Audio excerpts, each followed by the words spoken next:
Hey everyone, welcome to another episode of Wednesday Dialogues. And I'm Captain Preetham Madhukar, your host today, a TEDx speaker, best-selling author of Three Culprits: Laziness, Fear, and Doubt. I'm also the founder of Skills Fueled Education, a learning and development company.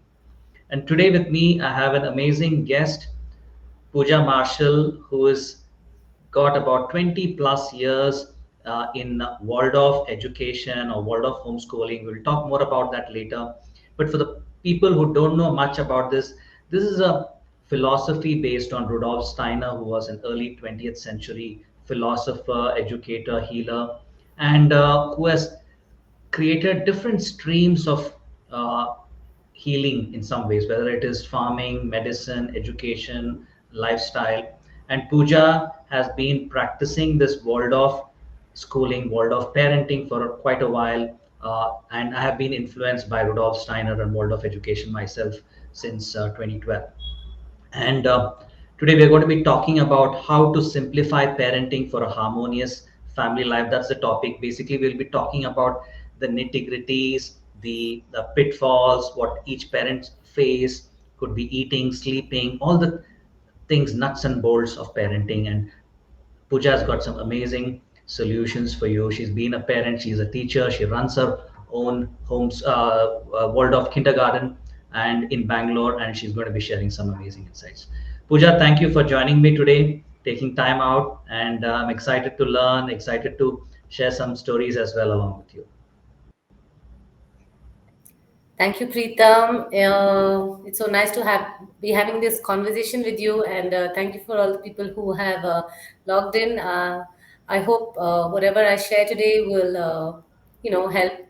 There will be something for everyone to take away and make a difference with their children. Absolutely. And Yeah, I'd thank like you to so much. thank our viewers today, wherever, whichever channel they may be watching.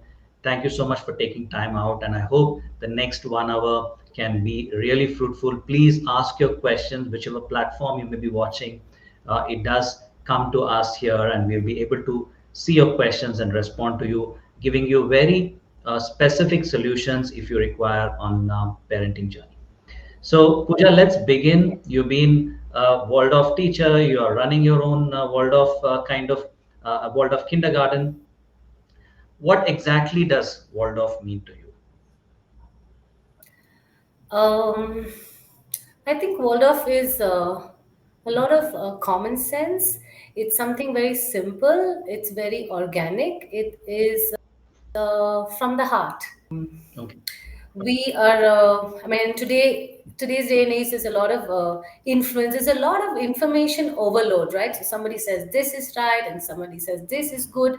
It can be very overwhelming. But I have worked with a lot of in my 20 years of working with children. I have worked with the Montessori method, playway method, different methodologies, and really, as an educator, for me, Waldorf, is the most holistic.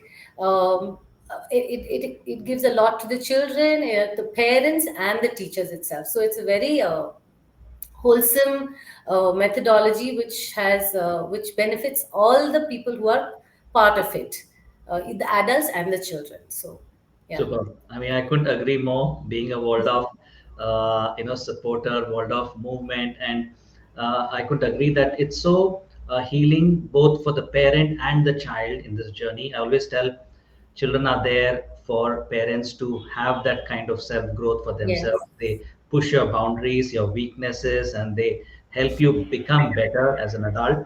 Similarly, as parents, we help the child also bring in some new energy, fresh ideas, their own uniqueness to this world as a gift, right?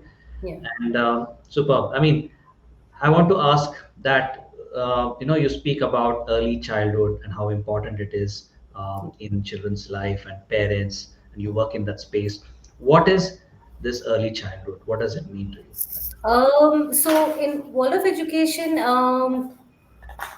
Rudolf Steiner, the founder of World of Education, he has divided a human being's life into 7 year phases. So the first 7 years, that's zero birth to 7 years, is the early, is middle childhood, and 14 to 21 is adolescent, and therefore again the 7 year cycles continue into adulthood.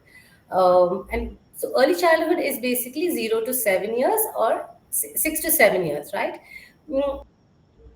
It is the most impressionable, and the more I work with children, the more I realize how deeply impressionable those early years are. See, the children are taking in the entire environment, right, their surroundings, like a sponge. They have absolutely no filter, right? They don't know good from bad. They just take in whatever is in the environment, and maximum learning happens in this first 7 years of life. In fact, first 3 years of life also the maximum happens, much more than first seven. So all the brain synapses are formed, the neurotransmitters are established, and what a human being learns in the first 7 years of life, they don't even learn that much in university, right?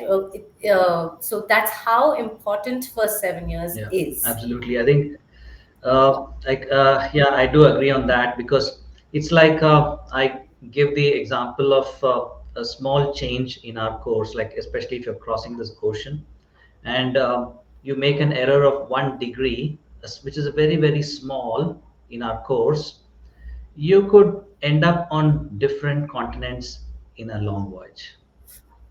Right? Completely, it could be good or Yes, bad.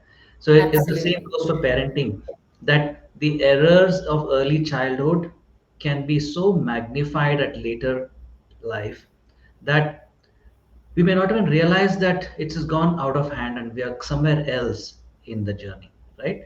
And it's got the same in the reverse, that if parents can do so much more in early childhood and they can correct the course even if they have gone a little away and come back and do the best of this kind of parenting, then the chances of their child growing into this healthy human beings as an adult, having less trauma, parent themselves having less trauma in the parenting journey, I think increases manifold. What do you think, Pooja? I totally agree with you, but and I can see that, like things from where, for us as adults as well, right? It's so difficult to bring a change. What was established in early childhood may sometimes take a lifetime to change.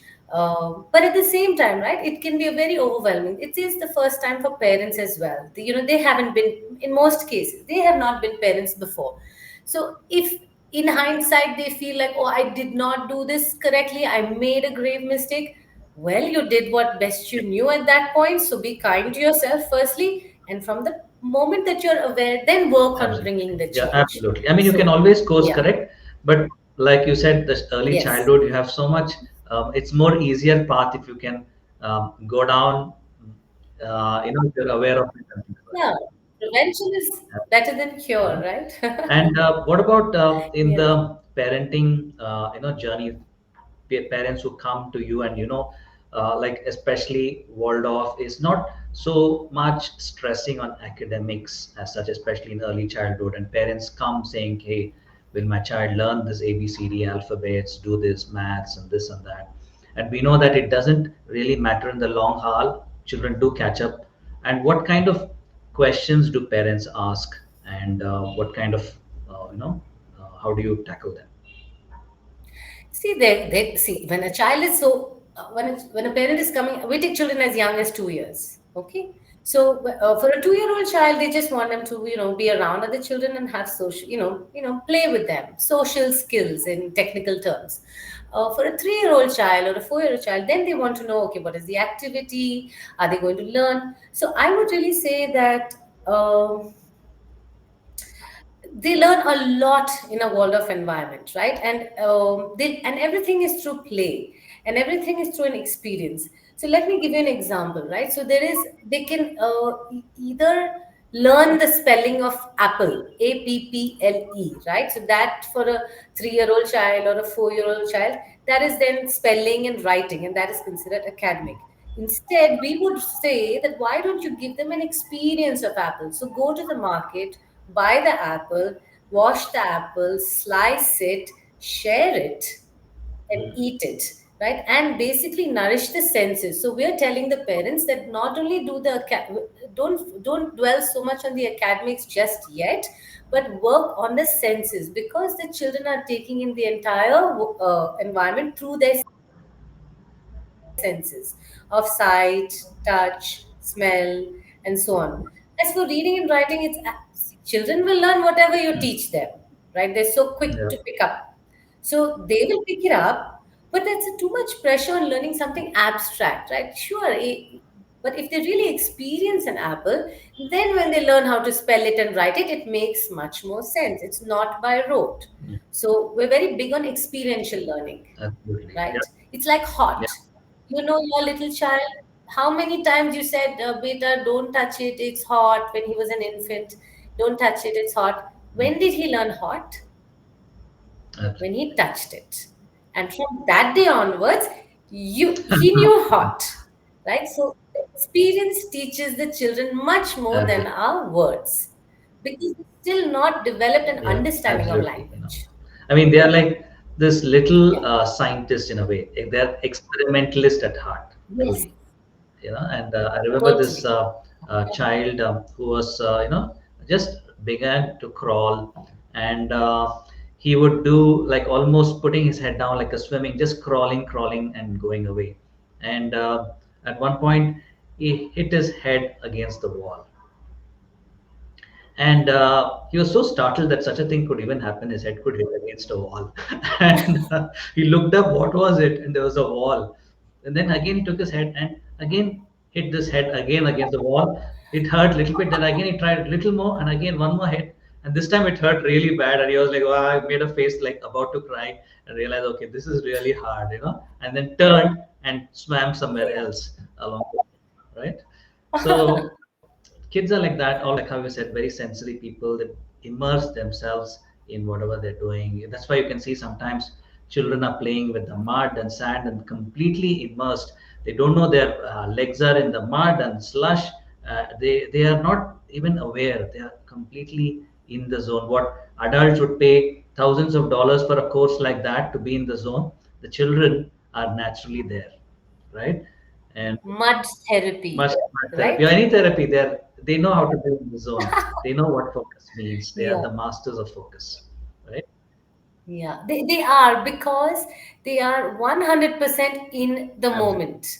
And then as we grow older, I mean, from we grow out of the young child, grow into middle age and adolescence and adult life, then our thinking and our actions and feeling are disjointed. We could be thinking of another thing and actually eating our food and thinking of, oh, I have to do these to do things and check Yeah, my list, and feeling sad about something that happened. So we're yeah, disconnected. And then in our adult life we use meditation and other therapies to come and be in the moment, whereas little children are 100% in yeah. the moment.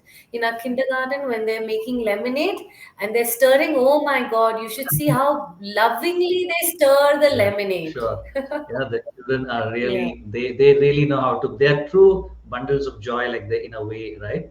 And that's true. Yes. And before we continue, I would like to thank all the viewers who have joined us today from wherever you are, whichever channel you're watching. Thank you so much for taking time out today. I have Pooja Marshall with me, who's a Waldorf teacher, educator for over 20 years, and she runs her own kindergarten. She in Bangalore called In Bloom. I'll share a link right now. And for guests who are viewing, you can post your question in the chat wherever you're watching, and we will try answering them live here and giving you some insights and breakthroughs for yourself. Let me share the In Bloom Waldorf Kindergarten link to you. Um,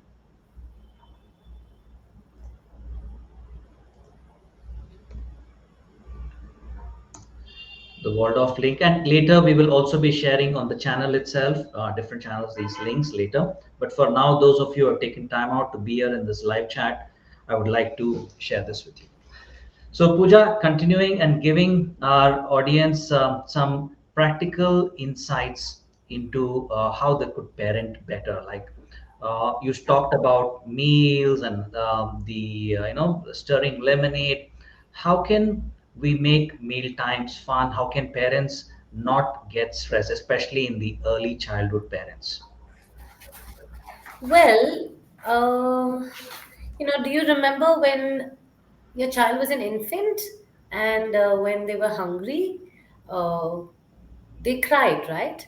And they cried, and when they got the milk, they drank it. So first is that if the child is not eating, we have to look at whether it's eating or any sort of behavior, not playing, not sleeping, tantrum.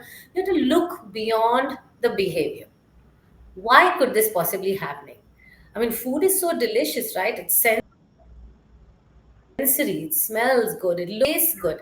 So if the child is not really enjoying their meals or doesn't want to eat, the chances are they're firstly taste the food. Maybe that it should not be burnt or too spicy or whatever.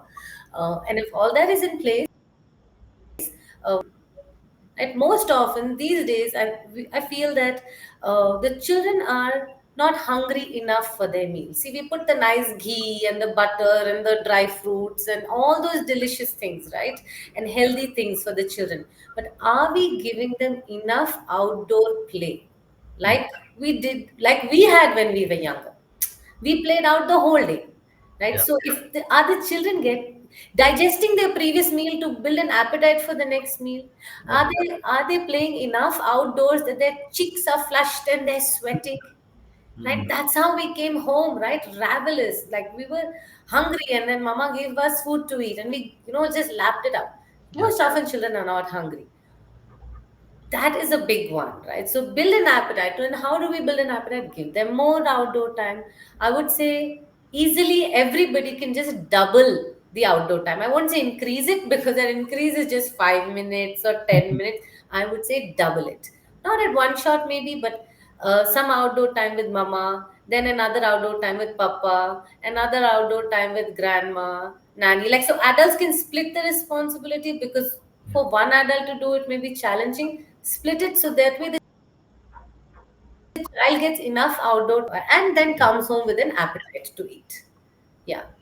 yeah, And take their no, like, honor their no. If they turn their face away, they're not hungry for it. Don't give them too many choices. Like, this is the food, right? Also, what happens is, now an infant doesn't know that the next meal is 3-year-old knows that there's cookies in the cupboard. So if yes, I say no to dal rice, I can negotiate for the cookies. If I cry a little louder, I'm definitely getting the cookies. yes, So as a family, build on healthy eating habits, choose healthy things, keep healthy things at home. Uh, because we can be outwardly not eating the cookie in front of them, but they know they can they the children can they hear the rustling of a wrapper, and they know there's a candy somewhere. yeah, absolutely. It's almost like a sense, they can spot you that you're this They and they're not can. eating that. They can Yeah. tell. Yeah. They can tell by your body language. They're very perceptive. So they know, okay, maybe she will give me something. So don't offer too many choices. Build up an appetite, give them good outdoor time. Um, and not too much of junk food, right? So if you give them too much of sweets, then they want, or then mild food flavors in food are not delicious. Right? Too salty, too sugary, that then Yeah, becomes then they're used to that kind of yeah, food. Like, absolutely, yeah, absolutely. yeah. These are something generic. Of course, each case could be Yeah, very unique, and then that has to be dealt with yeah, differently. But yeah, this is absolutely. Some time back, I was mentoring someone, and she had this 5-year-old daughter who couldn't give her that time, constantly, probably stressing her out with meal times, not eating the veggies, and sometimes even refusing to eat a meal, right? And she was worried. I told her, don't worry. If the children are refusing a meal, nothing is going to happen if they refuse one meal, right? Next day they will wake up ravenously hungry and they will eat up whatever breakfast you have made. And that's what happened. She said, I didn't insist this time. She said she doesn't want to eat just little. And next day she was super hungry, no fuss, ate her breakfast and got ready for school. She was a 5-year-old or something. Yes. And because somewhere as parents it's acceptable because we are like scared, man, are we giving food, we're not even providing a meal for our child, and the pain of emotional pain of a child going hungry. I said, if you're sending them without food, that's different, but they are not refusing.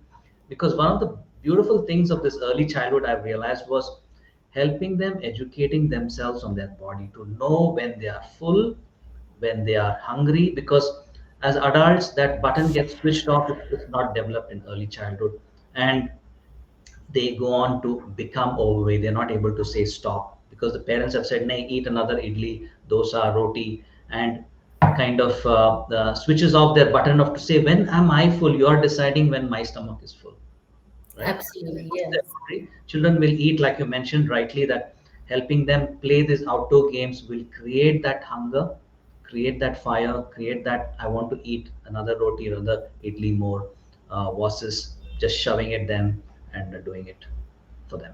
Yeah. Yeah. Yeah, See, what we can do is offer the food, let them choose the quantity. quantity. Yeah. Yeah. But Let keep them the choose it. choices like you mentioned, not like a hotel menu, but this is what we have on the table today. Maybe a weekend off day where you want to order something and ask the child their favorites. But most of your day should be the home rules or the home food, home culture, whatever is it that you want to set for your child, especially in early childhood, is even more important. Yes. Yeah. See, they are small, right? So they obviously, you can't, like, they are not in charge of this. We are in charge. So we prepare the meal. This is what is there. We're all eating this. How much would you like to eat? In our kindergarten, when children come and they don't want to eat veggies, like they're repulsed, some children are just like they will see a vegetable, they are running in the opposite direction because they've not had a good relationship with me, good mealtime experience because Mm. of the force feeding or trying to show TV or whatever, like distracting them Mhm. and feeding and overfeeding. So I we start off by serving one pea, one mutter in their plate. First, they should tolerate that pea in their plate. Literally, I'm Absolutely. telling you. Yeah. Yeah. And then, if we allow them, then they will not. They'll not eat. They look at it. Okay, they don't want to eat it. We say, okay, just leave it. That's fine. Then Mm. after a few days, they play with it. They touch it, right? And then maybe they would lick it and then put it away. Like this is over days, right? And then by the end of couple of months, they're asking for more, Mm. but they need that much time to start build because they've had a not so good experience. To they need that much time to start unlearning that bad experience and then reestablishing Yeah. a good. And it helps if others are Absolutely. eating too. Yeah. It helps if they see, children are great at imitation, Mm. young children. So Yeah. if everybody's eating, the chances are that they will also come and want to, touch it or put it in their mouth. It Yeah. helps if somebody else is also eating with them. Yeah. Yeah. Yeah. Absolutely. I mean, I would also like to request at this time any viewers who are watching to post your questions. We'd be happy to take it up, especially early childhood, below 7 years, or even otherwise. We would be happy to take this up at any point. Do post it in the comments so we can read and comment back on this. And thank you so much for taking time out for being here today. And continuing, Pooja, like you mentioned, that 1P, I think it's a brilliant, brilliant idea, and kudos. And I generally advise such a thing to parents as well. That parents who are refusing, at least give them that one veggie. Tell them, okay, you don't have to eat anything. Just eat that one cabbage, one pea, or whatever it is. And I've seen children coming back to their mother or father and saying, hey, you know what? My muscles are growing. I can see that now. After 1 p.m. it's growing strong. And soon, like you mentioned, if the parent is patient, patience is really tested. Parent is patient and consistently follows this and giving them one veggie or two, and then the child starts to eat more and more, become familiar, like you rightly mentioned. So, So I want about the serving size. You can, also in the kindergarten. So you can either say on the Goldilocks story, right? You can say, do you want a Papa Bear serving, or a Mama Bear serving, or a Baby Bear serving, or a fairy drop? brilliant. Yeah, I really like that. I think making this story Right. and fantasy world, especially for young kids, is brilliant. I think it really makes them connect. It's no longer some mundane thing they're doing. It suddenly becomes very magical on their plate. I Yes. think this is a brilliant thing. Something. I mean, I learned something today. A brilliant. Yeah. I hope the parents are having some amazing time learning a lot of tactical things for your child, especially for eating challenges. And another thing, Pooja, I want to ask is because media has become such a big thing today. I can see parents are struggling with their children, so they just give them the phones, switch on the TV. What are your thoughts on that? Um, well, children don't really need any screen time, right? I can be as that is the clearest way I can say it.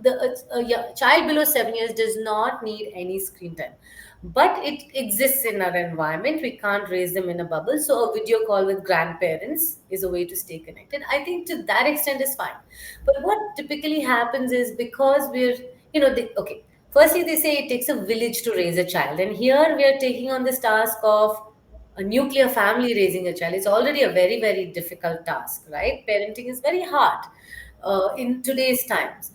But it's good to slow down. One parent can, have a very steaming career. The other one can, be more focused on the child, or however they want to share the responsibility.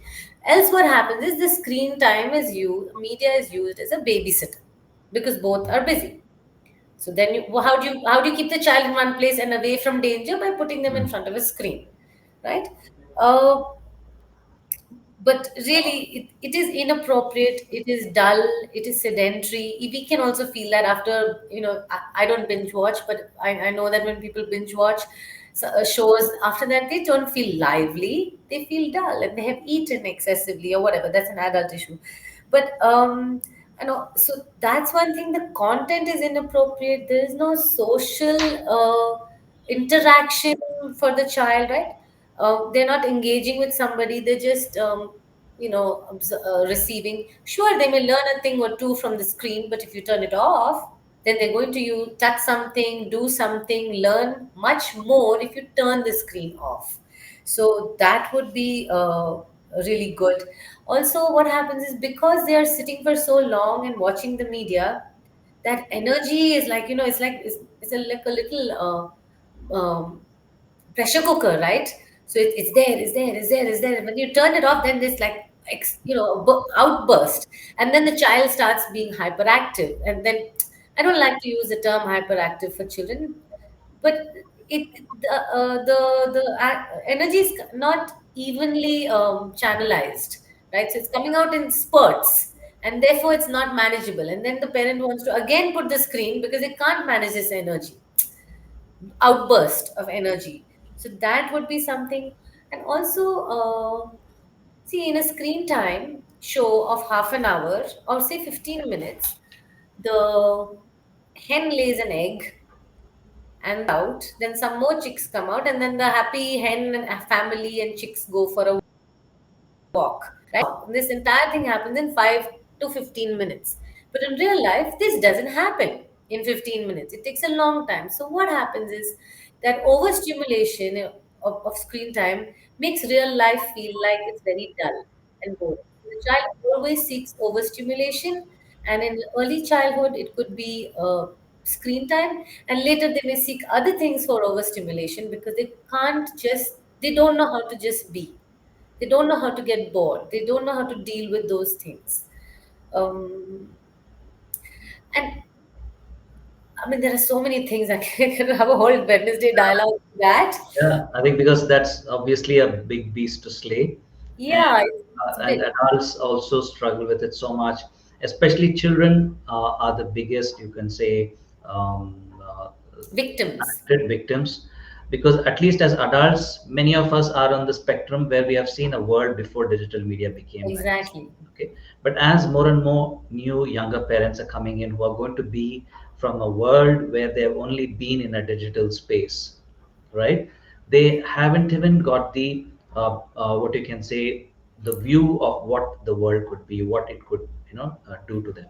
And sometimes parents think that video game is a game, right? Video game is still a media, and the real game is in the outdoors, which was, in a true sense, what really nurtures and nourishes a child, because they explore the world, they climb, fall, run around, and they come back hungry. They eat their food and they're ready to crash out.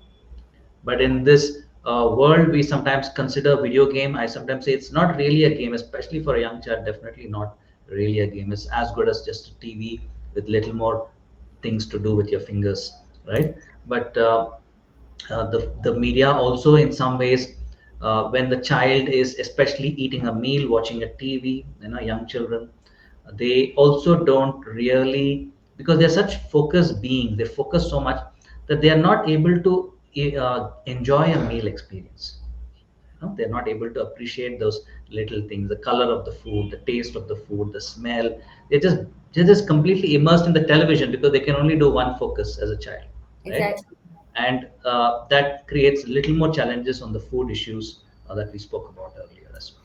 It creates huge challenges. Yeah. They don't know what they're eating. So Yeah. when they come to the kindergarten and and they open that, and we serve meals at school. When the plate is placed in front of them, they're like, oh my God, what is this? That is the expression. They've never seen this stuff before. And they Okay. have to touch it and they uh, have to put it in their mouth, because the whole time they were just, their mouth was open, it was being shoved. yeah, yeah, yeah, They must know they're eating potato for potato, yeah. What potato tastes, carrot looks field. like. Yes, Absolutely. yes, they must know that. Absolutely. The So, joy of but the all, meal. Yeah. yeah, and again, like, how do we, okay, so that's a big beast to slay, of course, but where do we start? It is never the children's, it is never the children's onus. Who started the screen time Yeah. for them is to take away the screen, to reduce the screen time. So if we say no to read, give them an alternative, which is our time, right? If we use that as a babysitter, we switch off the babysitter, then we have to be present. We have to be able to take them to the park downstairs. We have to be able to, do some house chores together. However, wash the veggies or sort the groceries. Involve them in those things, which means that I have to, as a parent, reduce my dependency on media and get working with my hands, Yeah. right? You have to do something, however simple it is. You don't have to create art and do all the things that Instagram shows us about engaging the child in, with pom poms and colored rice and shaving foam and all those activities. That's overwhelming. Just Yeah. start with stuff around the house, Yeah. very simple, Yeah. right? Involve them. Absolutely. If I you think. can't think of something, take them to the park. Yeah, absolutely.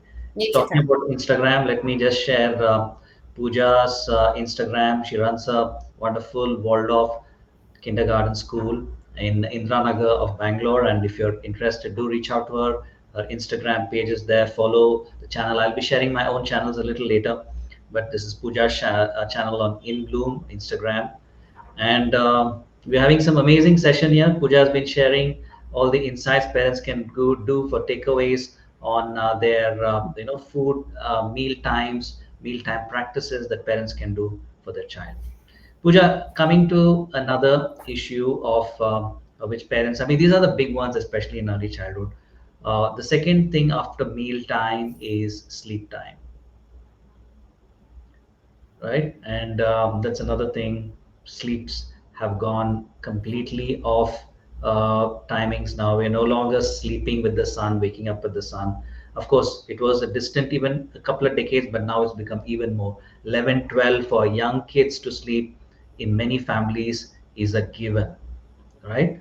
And they wake up tired for school, they are sleepy, they are cranky. Parents themselves are like that, they are irritated in the morning because they also haven't got much sleep. Children haven't got sleep.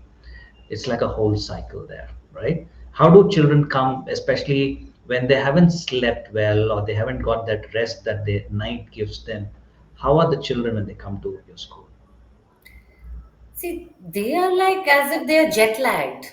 right? They're in a completely different time zone, right? So either they cry themselves because they don't feel well in their body, like their head may hurt, or they can't verbalize, right? So obviously it's a physical discomfort. They feel heaviness, and they don't have an appetite, a good appetite, you know.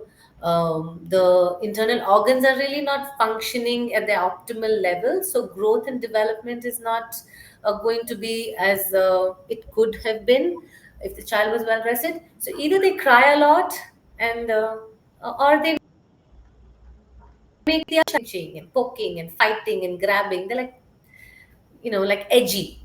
So Mm. it doesn't work for the child. See, now that now that if a family has had a child, it is best to do it right from the very beginning. Easy, right? We have electricity, so we can stay awake. But let's try to just sleep early. The evening should feel like it's winding down.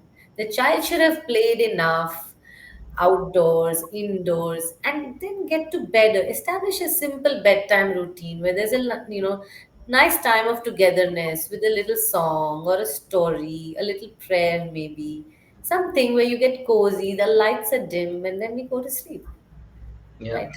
Yeah. But And otherwise, yeah. see, if we don't take care of them in the first 7 years and do things as per nature has intended it to be, Yeah. they're going to be behavioral issues, they're going to be physical, mental issues very soon in life, Yeah. right? And Absolutely. then we will have to drop everything and attend to it.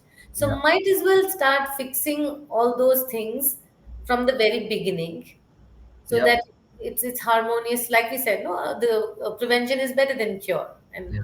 sooner we fix this thing, the better it is. So sleep, Absolutely. like you said, many parents, many families struggle with sleep. The children are sleeping at 12. It's unheard of. Like, Yeah. you know, the parent themselves would have never slept at 12 when they were 2 or 3. How is Yes. it happening? Yes. How is Yeah. it happening? Yeah. Why is it happening?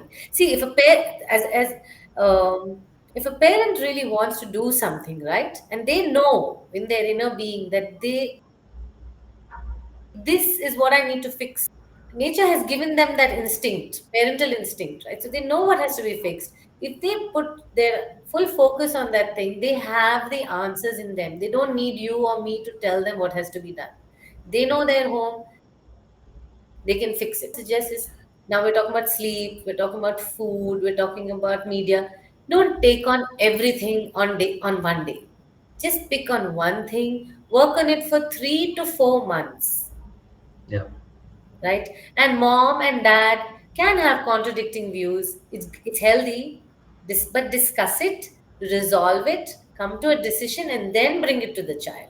All the adults should be on the same page. Otherwise, what happens is we're arguing, and that's not nice. We're blowing hot, we're blowing cold. One day we're doing this, one day we're not being consistent. Yeah.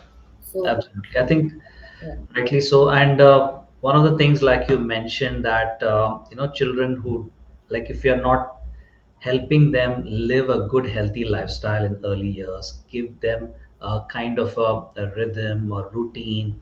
What I've seen, since I work with children who are more in the 15 plus segment, the teenagers, right? I can see them, the parents are fully, like you mentioned, giving up everything now, focused on children. And I know that it is coming from the early childhood, right?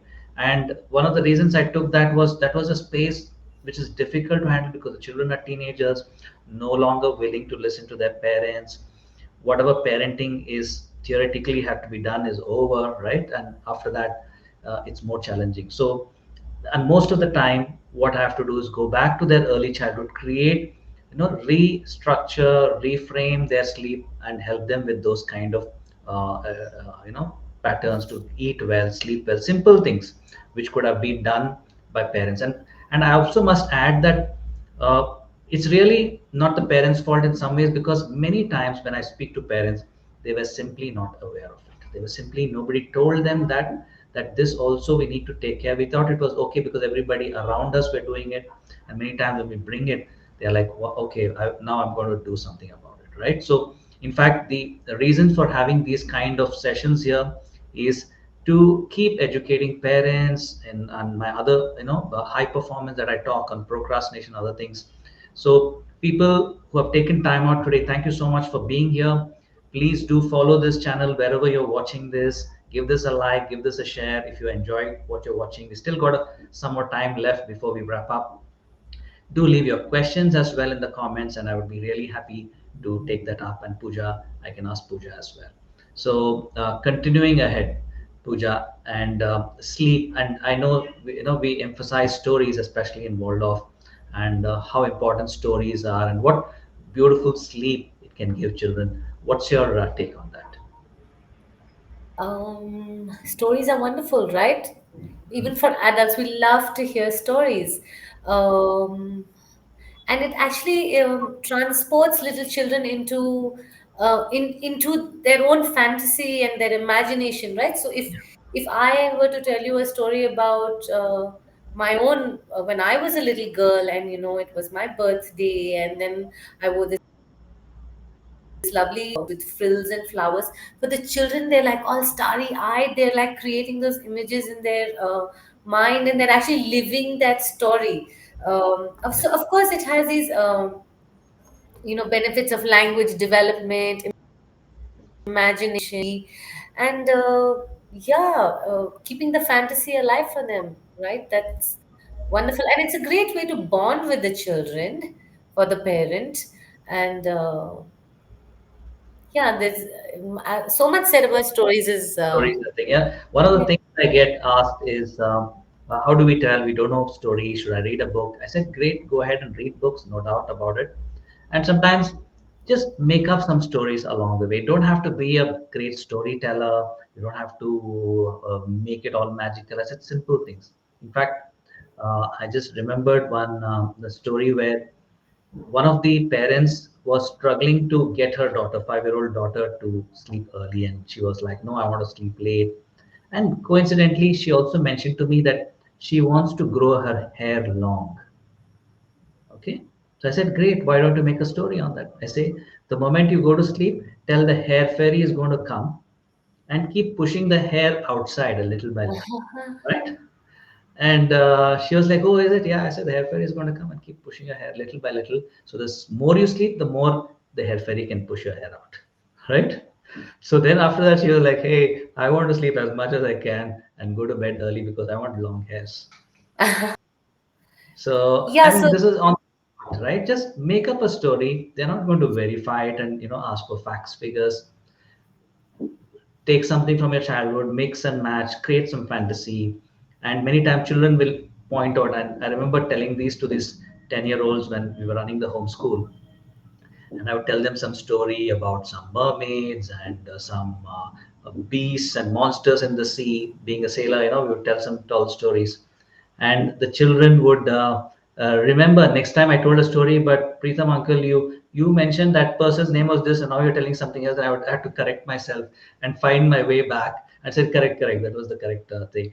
So children will sometimes correct you. It'll be fun time.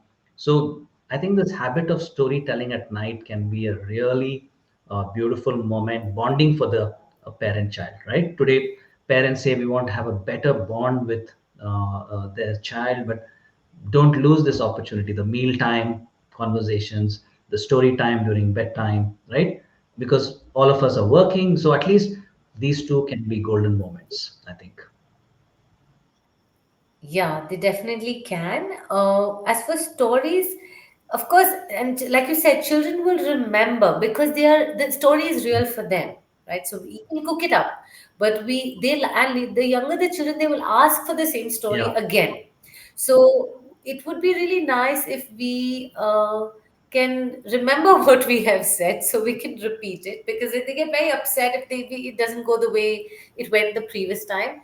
We can also use instances from our own childhood, right? When mama was a little girl, and when when whatever, when I went to school, and my friend and my little dog, they like animals, right? So talk about the animals in your vicinity.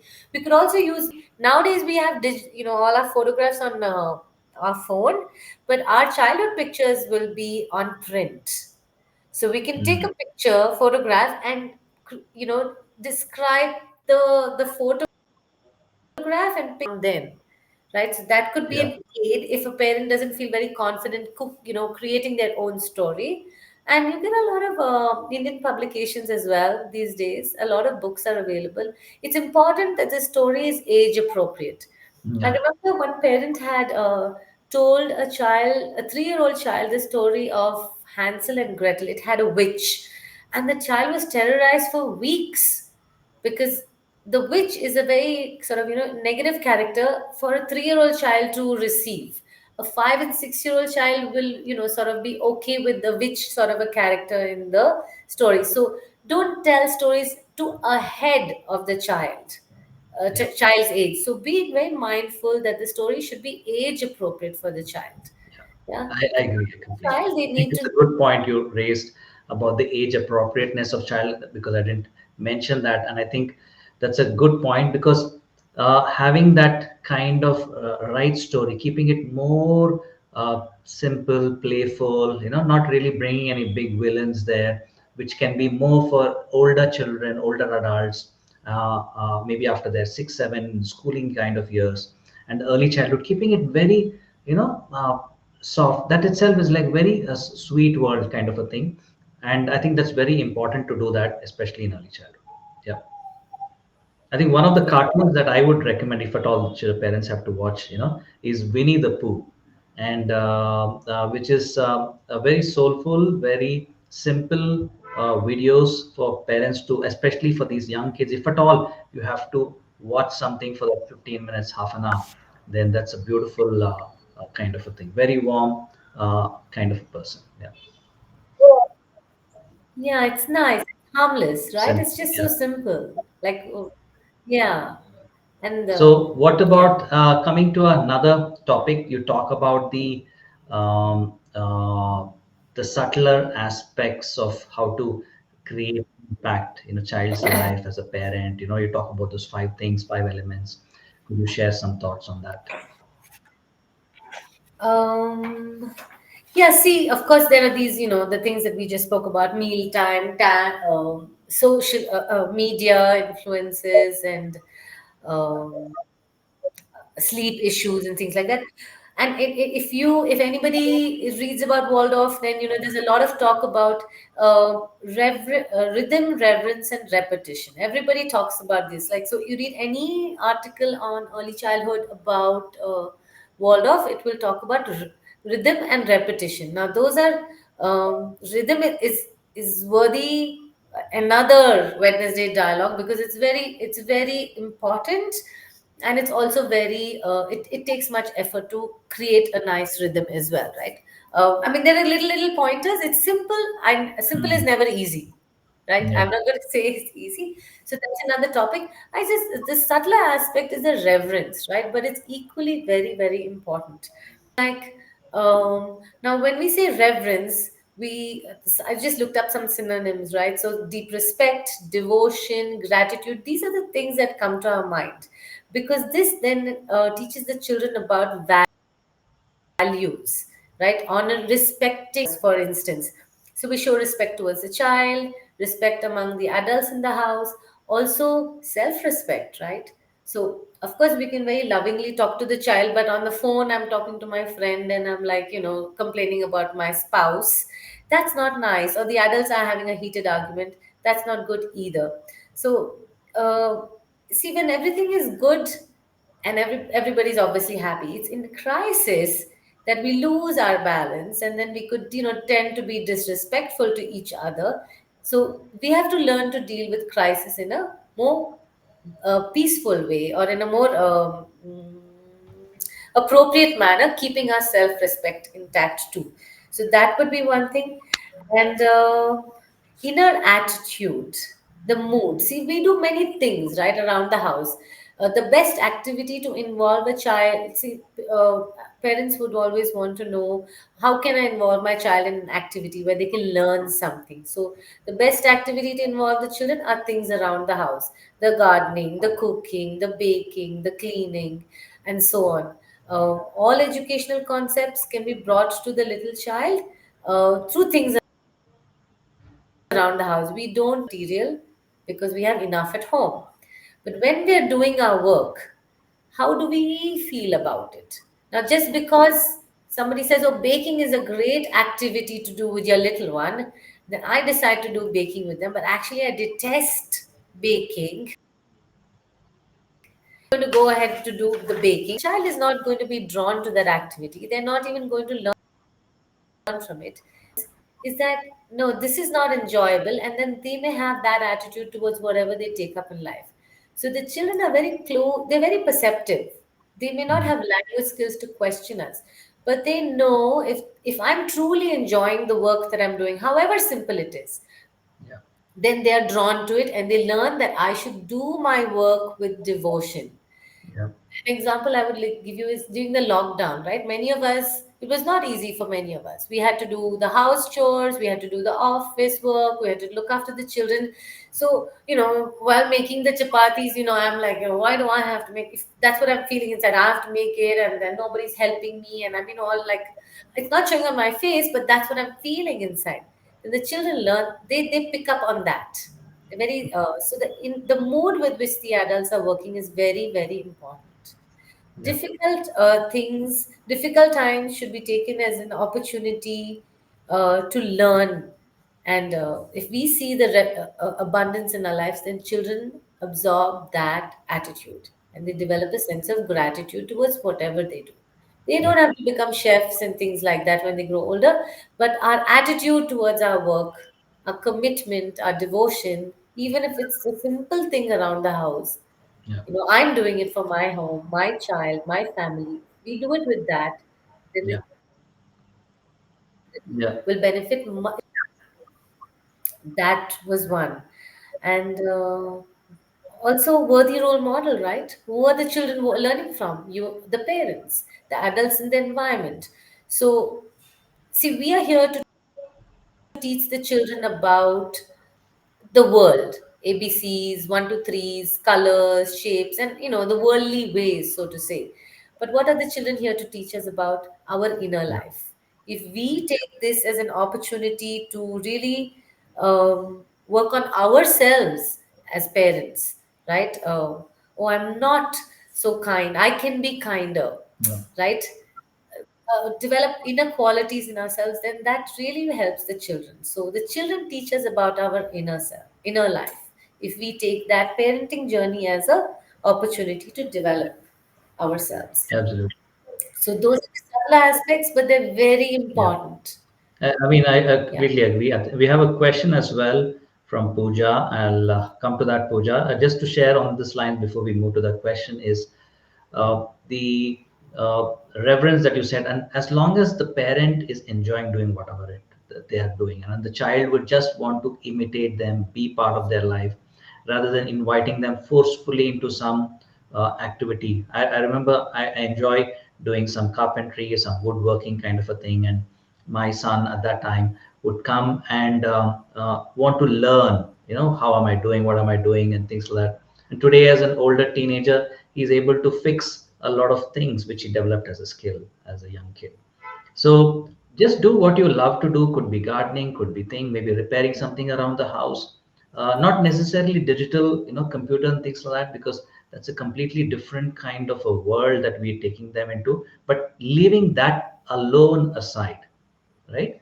Anything else which your parents, grandparents did, just or something that you're doing with your hands, especially those kind of work would be the best ones.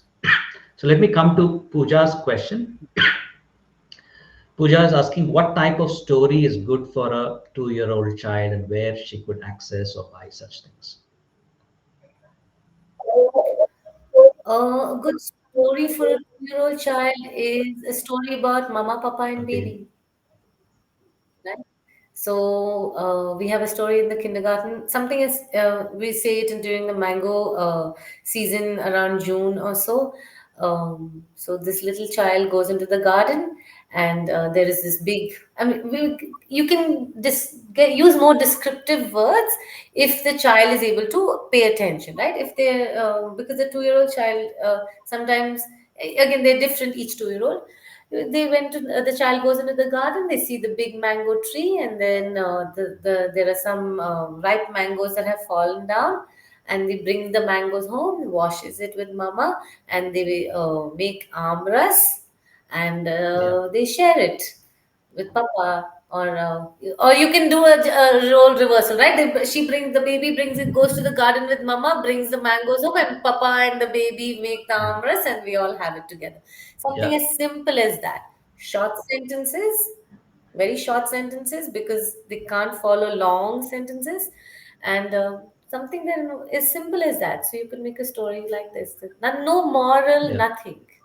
They are not old enough for moral Mhm. stories, and nothing evil and nothing no bad. Oh, that was bad, and the scary lion came. All that The is for big much bad wolf later. can be kept for another two Yeah. years away. Yeah. Yes, Three another years. 4 years. 2, 3 years, 2, 3 years easily. Yeah, Yeah. Big Bad Wolf is for 2, 3 years. Yeah. 5-year-old. So I think Yeah. you really nailed it, in the way you described that. Just to add a couple of points is, sometimes, you can just carry the baby along as you're sharing your story and just share about your day in a very light-hearted manner. You know what, Mama went to office and or you did something, or maybe you did something in the kitchen and she did this and she cut the, like, as a third person, not even like as a first person, right? And the children, and you're using day-to-day vocabulary, simple vocabulary, your day-to-day activities. I went home today, mama went to the bank and she did this, or daddy went to the bank, papa went, whatever, and you're just describing your day and what you did. Through that, the children pick up language skills very good. They are able to connect real life things to themselves when they start picking up those vocabulary. And they also listen very nicely because it's your story and you're so connected when you're carrying them and talking to them. It will really resonate with them. Or even if they're lying down and you're having, holding them or just hand over them, you're telling the story of your day, like how you said mama papa, and that is the story they want to hear, and me, kind of a thing, right? And these are the stories you could still, you could tell them for a while. Avoid the big bad wolf kind of stories for some time, anything, and let it be little more simpler stories. If at all there are some books like that, you can pick them up. Not really big ones, like I said, Winnie the Pooh kind of story, beautiful stories. If you want to pick up books around that, there could be others. I think Pooja could share later, in the maybe in the chat, in the YouTube links, for the viewers to benefit. You can. I can just Tulika Publications, Pratham Publications, Tulika, Indian. Pratham, I remember now, Pratham, yeah. Tulika, Pratham, very reasonable books, very Indian sort of Stories. characters and storyline, Yeah. images, So and what is really nice is it comes by age recommendation. So you don't have to figure it out. It says books for 2-year-olds. Pick that Yeah. up. Yeah. Yeah. Absolutely. Oh, Pooja, that helps. Tulika and Pratham publications, they are amazing ones. Pratham, I know it's quite good, and Tulika, as Pooja mentioned, is also there. Something that you can buy age appropriate books. They have already kind of narrowed it down. You can add a little more along with the story because the child is not going to read along, so you can add more masala, simple masala, and just keep it going along. You can stretch that out. Yeah, picture read. If yeah, Picture. read the picture. The bird is flying. Oh, look at the bird, the red bird. There's enough in the illustrations as well, and there will be one line per page for a Yeah. 2-year-old. Yeah. Yeah. Absolutely, and I would also like to thank all the audience who have come, listeners who are here today, taking this time out. I hope the last 1 hour has been fruitful. Hope you all had, amazing breakthroughs and insights, especially if you're an early child parent. And do follow us. We will be sharing the links in the channels later. Your LinkedIn, Insta, YouTube, or Facebook, wherever you're watching. And I have this parenting club which I've created for parents, especially 5+ year olds, to keep nurturing and mentoring them. In case you're interested, I've shared the link in the description in the chat. Please click and do join, and I'll be happy to share more such thoughts, bring more such amazing speakers like Pooja here today, who has this wealth of knowledge, working for the last 20 years in this young and important segment of early childhood before they go into their main school. And thank you. Somebody has complimented. Thank you so much, Pooja, for answering all this. And thank you. Have a hard stop. Super. So we will also be ending at this stage. Thank you so much, Pooja, for taking time out. Thank you. and sharing all this wealth of wisdom with the viewers and listeners here today. Well, I'm just sharing what I learned from all the mentors, the parents, and most of all from my Absolutely. children. So I'm just here to share. Thank you so much for having me here. Thank you, everybody, for joining in, and I hope it was helpful. Thank you so much. Stay tuned in every Wednesday. We are going to be bringing some amazing speakers. Do follow the channel and give this a like, share, and subscribe. It will help me, inspire me as well, inspire my team as well. Thank you so much. Take care. Have a good night. Bye bye. Yeah, good night. Bye bye.